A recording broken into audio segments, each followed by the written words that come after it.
Thank you, Honorable Speaker. Honorable Speaker, I beg to move that the Gambling Control Bill, National Assembly Bill number 70 of 2023, be now read a second time. Honorable Speaker, this bill is related to the lotteries bill that was passed, that went through the second reading this morning, and it helps us to control or regulate the gambling industry. Honorable Speaker, I don't need to speak much on it because a lot has been said and members contributed on matters that even touch on this bill as a contributor to the bill on the lottery bill. Honorable Speaker, once more, let me take this opportunity to thank the members of the Sports Committee because, as I said yesterday, they took a lot of their time, and actually the entire weekend was spent by members of the Sports Committee holed up in Mlolongo to consider this bill. And I have been able to go through their report, Honorable Speaker, as very good recommendations. Of course, except with the exception of one or two recommendations in the committee's report that I do not agree with. For instance, Honorable Speaker, on clause 45, the committee proposes to delete the word 15 and substitute with 13.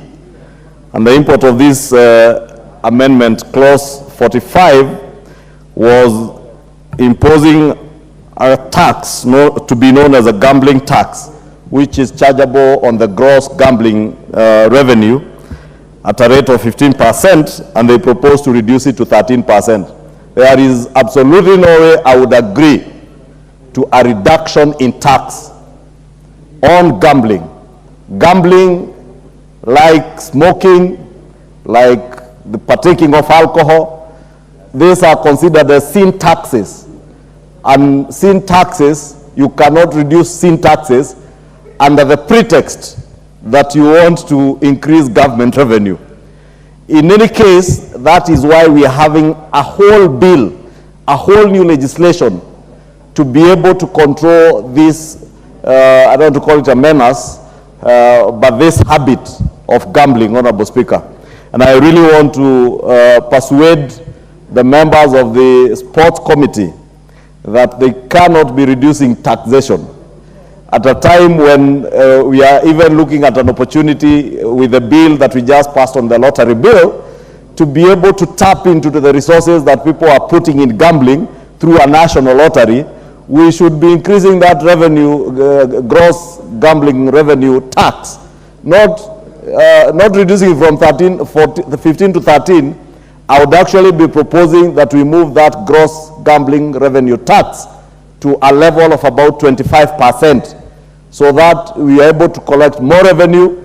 We are able to, through the lottery, national lottery, to be able to raise much more revenue to go to good causes. And the good causes, as we said, include the rehabilitation of people who are addicted to gambling.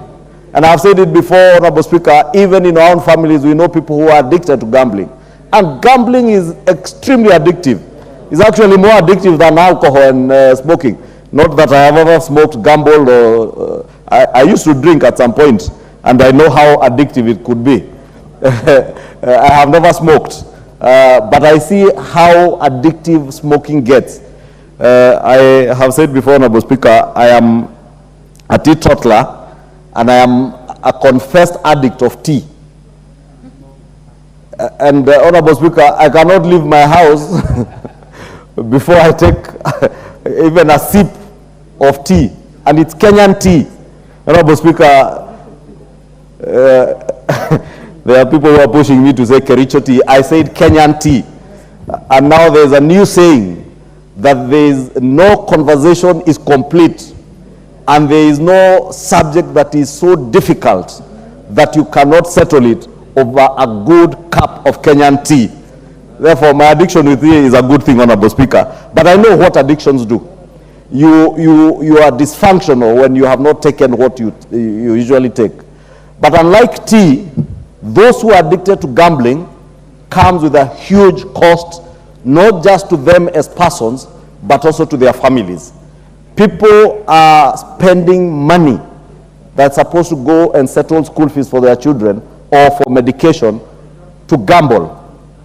Honorable Speaker, All these members will tell you that in their backyards, there are people who wake up in the morning, go to their local shopping centers to gamble. And that's all they do a whole day. They will be at the street corners and corners of their shopping centers, waiting for their waheshimiwas, their MCAs, their members of parliament, whenever they are passing, to ask for handouts, not to go and do anything productive, to go and gamble with the hope that they will make it in life through gambling. Honorable Speaker, we must ensure that we discourage our young people from getting into rather unproductive economic activities like gambling, and encourage them to get into more productive, economically productive activities other than gambling, Honorable Speaker. And you don't do that by lowering tax. When you lower tax, you make it very easy for them to gamble. And I know the other argument, Honorable Speaker, and I have seen it in the presentations by the industry players, that once you raise the taxes here, people will go and start gambling outside the country online. Honorable Speaker, if governments around the world are able to stop people from using WhatsApp, how difficult is it for a government to stop people from gambling online? It is possible, Honorable Speaker, and you don't need to stop them. Tax them even when they gamble online. At the end of the day, there will be a way that you have to remit money, whether it's through PayPal, whether it's through Pesa, whichever means that you use to transmit that money to the company you are gambling with, whether it's a company in the UK, whether it's a company in the US, whether it's a company in South Africa. So long as you're able to remit money, government should be able to institute means and mechanisms through which the person who is remitting the money pays a tax even at the point of remitting. And those are some of the new innovations, Honorable Speaker. I was hoping the sports committee would be innovative enough. But I do hope, Honorable Speaker, at the right time, because these tax matters, again, are better handled by the finance committee. And I hope even as we get to the next finance bill, we should get to a position where we'll be innovative. The finance committee and the national treasury must begin thinking, how is it that they can also be able to tap into those who are gambling online, so that they either pay as a gamble and they're able to get part of the money even for those who win. So that, Honorable Speaker, the defeatist argument that if we raise our taxes here, people will go and gamble online in companies outside Kenya, then we can be able to get money even from those that are outside Kenya. Honorable Speaker, I said I don't want to dwell too much on this bill because a lot is what we said yesterday on the lottery bill, but I really want to plead with members to help us pass this bill because it is dealing with a known national vice in Kenya now. Gambling, Honorable Speaker, and it's not just the young.